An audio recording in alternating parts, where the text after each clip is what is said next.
This gold has been washing around for several million years up here in the San Gabriel Canyon. It's had plenty of time to sift clear down to the bottom. Now, the bottom can be a layer of clay or a layer of quartz, or can be the eternal bedrock, which is the last one, way down. But there are several different strata that come along, and the gold will be on top of one of those stratas.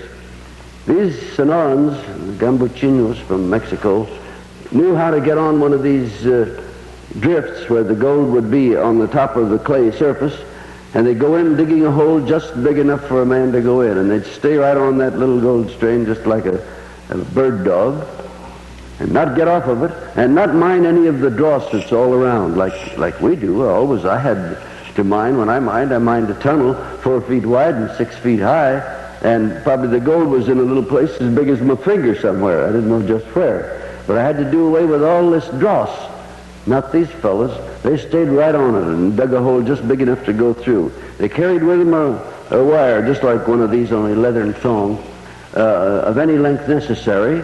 And on that they had 2 or 3 leather sacks. And they dragged this in behind them with empty sacks coming in and loaded sacks going out on this leathern thong, which is called tenati, a tenati. The women outside took this dirt as it came out in these bags, dumped it into bateo, which are wooden bowls about this big. Back in my youth, ladies used them for salad bowls, about this big and wood.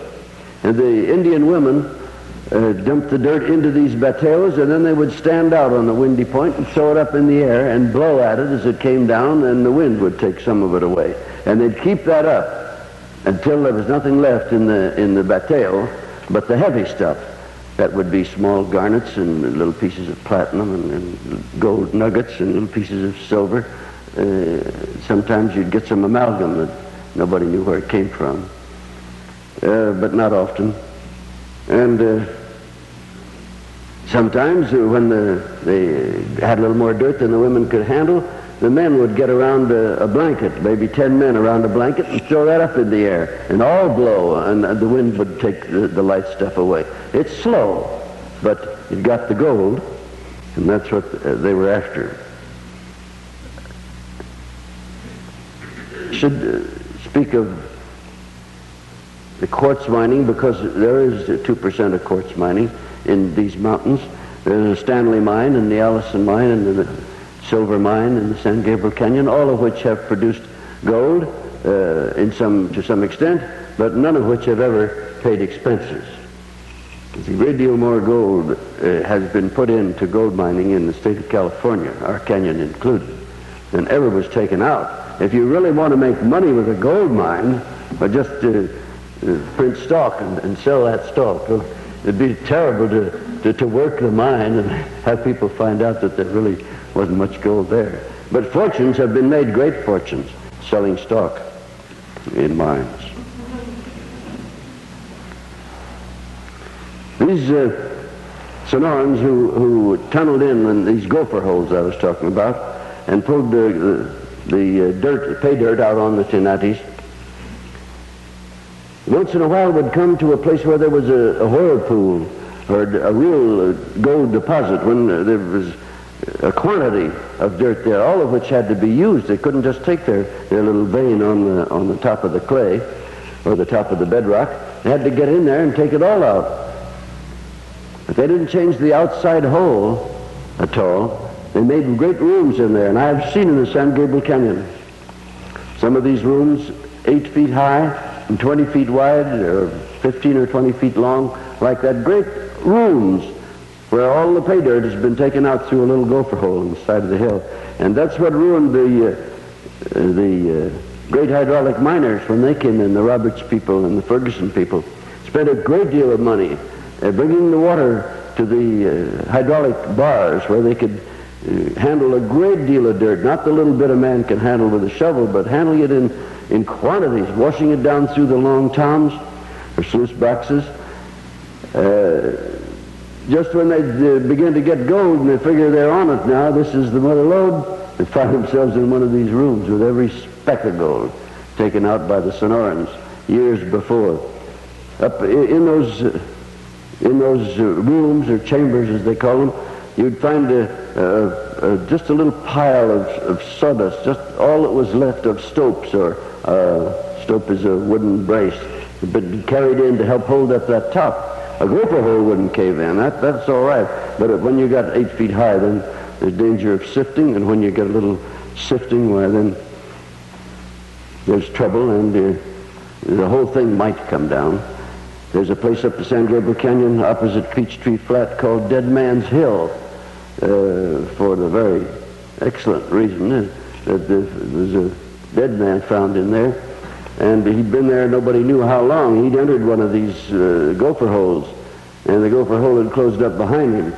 When they found him, God only knows how many years later, the person who found him, who was a Mexican miner in the canyon, my uncle's acquaintance, when he found him, there wasn't anything left to bury, but the leather pokes were still full of gold, and it was a nice haul.